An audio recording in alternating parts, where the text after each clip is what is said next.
আসসালামু আলাইকুম রহমতুল্লাহ। আপনারা সবাই কেমন আছেন? আমি আলহামদুলিল্লাহ ভালো আছি। আপনাদের সাথে একটা ভিডিও নিয়ে চলে আসলাম, রান্নার ভিডিও।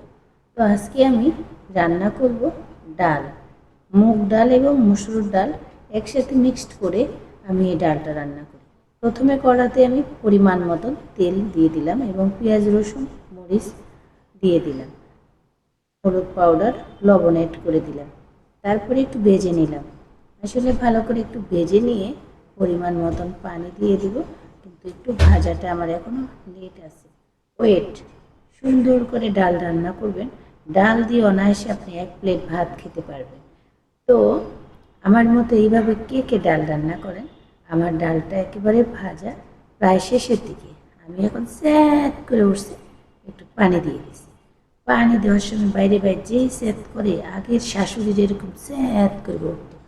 তো যাই হোক, ডালে আমি পরিমাণ মতো পানি দিয়ে দিছি একটু গোটা। এরকম গোটা যদি মাঝে মাঝে মানুষকে দেওয়া যায়, কিন্তু কিছু মানুষ আছে সমাজে প্যাডার প্যাডার ব্যাডার ব্যাডার করে, অহেতুক কাজ নিয়ে ব্যাগ ব্যাগ করে। এই যে ডালটাকে গুটে এখন সমান করে দিলাম, দিয়ে দিলাম এক টুকরা 2 দানা তেঁতুল।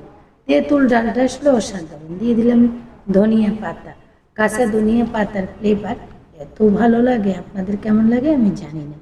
তো এখানে আমি যদি একটু বোম্বাই জাল একটুখানি ছিঁড়ে দিব, এত টেস্ট হয় জানেন। এই ডাল দিয়ে অনায়াসে আপনি খেতে পারবেন। যেহেতু গরমকাল, আমরা রেডি হয়ে গেল আমার ডাল রান্না। গরমকালে ডাল তো থাকবেই, 5 তরকারি থাকলেও ডাল হচ্ছে আমাদের ডাল ভাতে বাঙালি, ডাল থাকবে।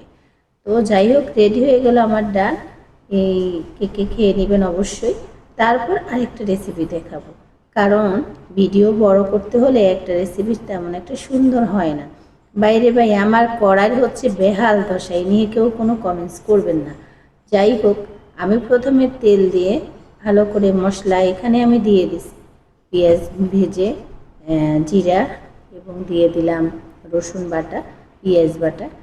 তো আমি শিং মাছ রান্না করব লাউ দিয়ে। আমি শিং মাছগুলোকে সুন্দর করে, এটা কি জানেন, এটা একটা ফোড়ানি।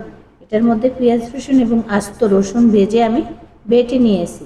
এইদিকে আমার লাউ তরকারিটা হচ্ছে, এই তো হচ্ছে, বাইরে বাইরে কি সুন্দর কালার। আর আমি কাঁচামরিচ দিয়ে রান্না করছি, পাকা কাঁচামরিচগুলো বেটে দিয়েছি।